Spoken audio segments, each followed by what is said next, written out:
Hello friends and family. இன்னைக்கு நம்ம தி walking டெட்டோட season 1 episode 1 தான் எக்ஸ்பிளைன் பண்ண போறோம். சோரா பேசாம வீடியோக்குள்ள போயிடலாம். எபிசோட் ஸ்டார்டிங்ல ரிக் கிரைம்ஸ் அப்படிங்கிற ஒரு கேரக்டர் அவரோட காருக்கான கேசோலின் எடுக்கலான்னு ஒரு இடத்துக்கு வர அங்க கேசோலின் இல்லைன்னு எழுதி இருக்காங்க. அங்க ரிக் ஒரு சின்ன பொண்ணு நடந்து போகிறத பார்த்துட்டு அவகிட்ட உதவி கேட்க அந்த சின்ன பொண்ணு திரும்பினதுக்கு அப்புறம் தான் தெரியுது அவ ஒரு ஜாம்பி. அந்த பொண்ணு ரிக் அவனோட கன்னை வச்சு தலையிலேயே ஃபயர் பண்ணிடுறான். கட் பண்ணா ரிக் அவனோட ஃப்ரெண்ட் ஷேனோட கார்ல இருந்து தப்பிச்சு வர சில கிரிமினல்ஸை தடுக்க அவனுக்கு வர ரோட்ல கார் டயரை பஞ்சர் ஆக்க டிராப்பை செட் பண்ணிட்டு அங்க இருக்கிற மீதி காப்ஸோட ரெடியா இருக்க அப்ப அந்த கிரிமினல்ஸோட கார் டயர் டிராப்ல மாட்டி வெடிச்சு அந்த கார் ஒரு இடத்துல போய் தலைக்கீழ விழுது. கிரிமினல்ஸ் என்ன பண்ண போறாங்கன்னு காப்ஸ் ரெடியா இருக்க கார்ல இருந்து வெளியே வந்த கிரிமினல் கன்ல ஃபயர் பண்ண ஆரம்பிக்கிறான். ரிக்கும் மத்த காப்ஸும் அந்த கிரிமினல்ஸை ஃபயர் பண்ண அதுல ஒரு கிரிமினல் காருக்கு பின்னாடி இருந்து ரிக்கோட ஷோல்டர்லயே ஃபயர் பண்ண அந்த கிரிமினலை ஷேன் ஃபயர் பண்ணி சாகடிச்சிட்டு ரிக்குக்கு என்ன ஆச்சுன்னு பார்க்க ஷோல்டர்ல ஃபயர் பண்ணதுனால பிளட் அதிகமா வெளியே வந்து ரிக் அந்த இடத்துல மயக்கத்துக்கு போவ கட் பண்ண ஹாஸ்பிட்டல்ல இருந்து ரிக் பெட்ல இருந்து வெளியே வந்து ஹாஸ்பிட்டலோட லேண்ட்லைன் ஒர்க் ஆகுதான்னு பார்க்க அது ஒர்க் ஆகல. அங்க ஒரு மேட்ச் பாக்ஸ ரிக் எடுத்துக்கிறான். அந்த ஹாஸ்பிட்டல் செவுரு முழுக்க கன் ஃபயர் ஹோல்ஸாவும்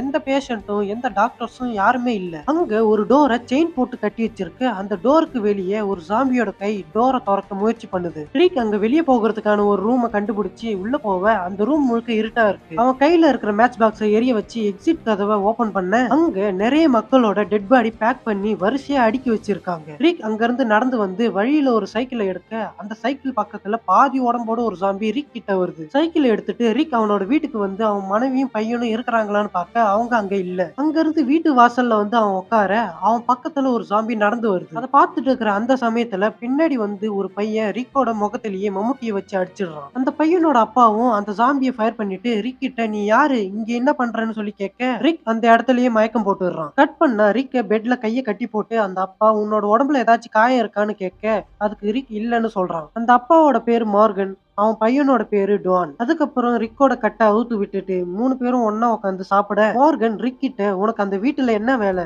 எதனால நீ வாசல்லயே உட்காந்துட்டு இருந்தேன்னு கேட்க ரிக் நான் என் மனைவி லோரியும் என் பையன் காலையும் தேடிதான் வீட்டுக்கு வந்தேன், ஆனா அவங்க அங்க இல்ல, இப்போதைக்கு அவங்களை கண்டுபிடிக்கிறது தான் என்னோட வேலைன்னு சொல்ல மார்கன் நீ எங்க வேணா போ, அவங்கள தேடி கண்டுபிடிக்க பாரு, ஆனா ஒரு விஷயம் எக்காரணத்தை கொண்டும் ஜாம்பி கிட்ட கடிபட்டுடாத, இல்லன்னா நீயும் அதுங்கள மாதிரி மாறிடும்னு எச்சரிக்க. நைட் 3 பேரும் சாப்பிட்டு தூங்கலான்னு இருக்க அப்ப வீட்டுக்கு வெளியே கார் அலாரம் சவுண்ட் கேக்குது. என்னன்னு விண்டோ வழியா 3 பேரும் பார்க்க மார்கனோட மனைவி ஜாம்பிஸ்க்கு மத்தியில அவளும் ஒரு ஜாம்பியா சுத்திட்டு இருக்கா. ரிக் உடனே போய் ஃப்ரண்ட் டோரை லாக் பண்ண மார்கன் மனைவி அந்த டோரை ஓபன் பண்ண பாக்குறான். 3 பேரும் இதை நினைச்சு பயத்துல உட்காந்துட்டு இருக்க மறுநாள் ரிக் மார்கனையும் டொயினையும் அவனோட வீட்டுக்கு கூட்டிட்டு வந்து ரிக் அவன் வச்சிருக்கிற கன்ஸை பேக் பண்ணிட்டு இந்த இடத்தை விட்டு கிளம்பலான்னு ரெடியாக மார்கன் ரிக் கிட்ட உனக்குன்னு ஒரு கோல் இருக்கு, நீ போய் உன் மனைவியும் பையனையும் கண்டுபிடி, நாங்க இங்கேயே இருக்கிறோம் அப்படின்னு சொல்ல ரிக்கும் அவங்க சேஃப்டிக்காக சில கன்ஸை கொடுத்துட்டு அங்க வந்து ஒரு ஜாம்பியோட தலையில ஃபயர் பண்ணிட்டு தான் அந்த இடத்த விட்டு கார்லயே கிளம்புறான். மார்கன் அவனோட வீட்டு மொட்டை மாடியில ஸ்னைப்பரை வச்சு அங்க நடந்து வர ஜாம்பிஸ தலையிலேயே ஃபயர் பண்ணிட்டு இருக்க அப்ப அவனோட மனைவி அந்த ஸ்னைப்பர் பொசிஷன்ல வந்து நிக்க மார்கனால ட்ரிகர் அழுத்தத்துக்கு மனசு வரல. ரிக் அவனோட கார்ல இருக்கிற வாக்கி டாக்கில பேசி வேற யாருக்காவது சிக்னல் போகுதான்னு பார்க்க அப்ப ஒரு புது குரூப் எங்களுக்கு நீங்க பேசுறது கேக்குதுன்னு சொல்ல அதுக்குள்ள சிக்னல் கட் ஆயிடுது. அங்கதான் ரிக்கோட மனைவி லோரி, அவனோட பையன் கால்,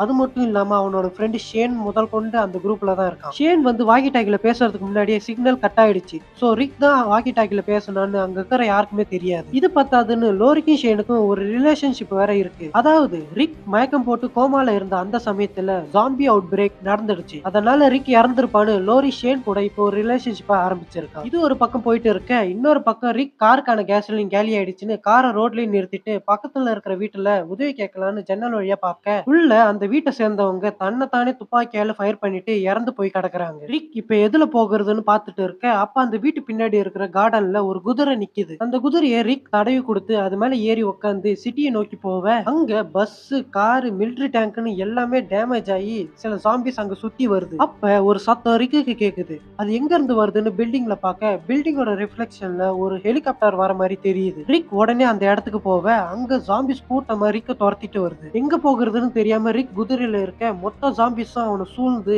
கீழே தள்ளி விட்டு குதிரையை கடிச்சு சாப்பிட ரிக் அவன் கிட்ட இருந்த கன் பேக்கை எடுக்கலான்னு போவ ஜாம்பிஸ் அவன் கிட்ட வருது. பயத்துல மிலிட்டரி டேங்க் கீழே ரிக் போவ அந்த ஜாம்பிஸ் டேங்க் கீழே கொஞ்சம் கொஞ்சமா வருது. தன்னால முடிஞ்ச அளவுக்கு தான் கிட்ட இருக்கிற கன்ஸை வச்சு சில ஜாம்பிஸை ரிக் ஃபயர் பண்ணாலும் ஜாம்பிஸ் கொல்ல கொல்ல வந்துகிட்டே இருக்கு. ஒரு கட்டத்துக்கு அப்புறம் இதுக்கு மேல ஃபயர் பண்ண முடியாதுன்னு ரிக் தன்னை தானே ஃபயர் பண்ணிக்கலான்னு போவ அங்க டேங்க் கீழே உள்ள போகிறதுக்கான வழி இருக்கு. அதை பார்த்ததும் ரிக் டேங்குக்குள்ள போறான். அங்க ஒரு மிலிட்டரி சோல்ஜர் இறந்து அவரும் ஜாம்பியா மாறி ரிக்க கடிக்க வர ரிக் அவரை ஃபயர் பண்ணிட்டு இப்ப இந்த டேங்கை விட்டு எப்படி வெளியே போகிறதுன்னு யோசிக்க அப்ப டேங்க்குள்ள இருக்கிற வாக்கி டாக்கில இருந்து ஒரு குரல் ரிக் கிட்ட பேசுது. மொத்த ஜாம்பிஸும் அந்த டேங்க் சூழ இதோட இந்த எபிசோட் முடியுது. ஸோ இந்த எபிசோட் உங்களுக்கு எப்படி இருந்ததுங்கிறத மறக்காம கமெண்ட்ல சொல்லுங்க. அடுத்த ஒரு வீடியோல இருந்து உங்களை நான் சந்திக்கிறேன். பாய்.